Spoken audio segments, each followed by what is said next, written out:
Merci au jury du prix de l'humour politique, qui a bon goût, toute modestie mise à part. En politique, il est souvent difficile de se faire un nom. C'est encore plus rare de se faire un surnom. Et ce surnom-là, je l'ai gagné. Parce que maintenant, dans le métro à Paris, j'ai même des gens qui m'arrêtent et qui me disent « Monsieur, c'est vous Midas ?» C'est vrai que ça a fait un buzz absolument phénoménal, plus de 2 millions de vues sur TikTok, les réseaux sociaux. Alors, évidemment, je dois remercier ma partenaire, sans qui rien n'aurait été possible, et qui n'est pas là ce soir, malheureusement. On me pose souvent 2 questions à l'issue de cet épisode. La première, est-ce que c'était de l'humour de la part de Madame Hidalgo ou pas ?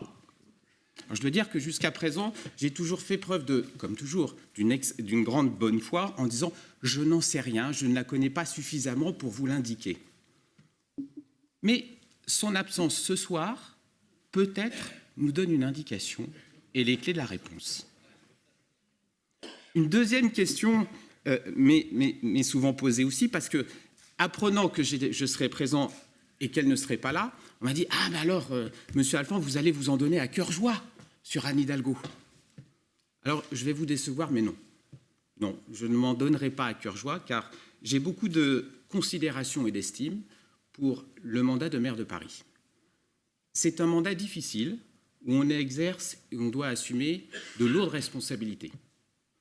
Et parfois, on peut être atteint d'une certaine forme de burn-out politique et avoir envie de partir quelques jours s'évader. Quelques jours, non, en réalité, plusieurs semaines. De partir s'évader, faire une escapade de l'autre côté du périphérique et se mettre au vert. Non, en vérité, non, pas au vert, c'est à 16 000 km à l'autre bout du monde, sur une plage à Tahiti. Alors oui, c'est difficile, c'est d'autant plus difficile que quand on rentre à Paris, on s'aperçoit subitement qu'en réalité, pour faire son escapade, on avait embarqué sur le Titanic et qu'on a toutes les peines du monde maintenant de ne pas boire la tasse et se noyer. Alors, vous comprendrez bien que je ne me moquerai pas ce soir de Madame Hidalgo et de la maire de Paris, qui n'est pas, vous l'avez compris, ma source d'inspiration principale en matière d'humour. Je dois dire que, de ce point de vue-là, j'ai une autre source d'inspiration beaucoup plus proche de moi, et c'est une femme qui a un humour absolument décapant, et qui est Rachida Dati, ma présidente de groupe à Paris.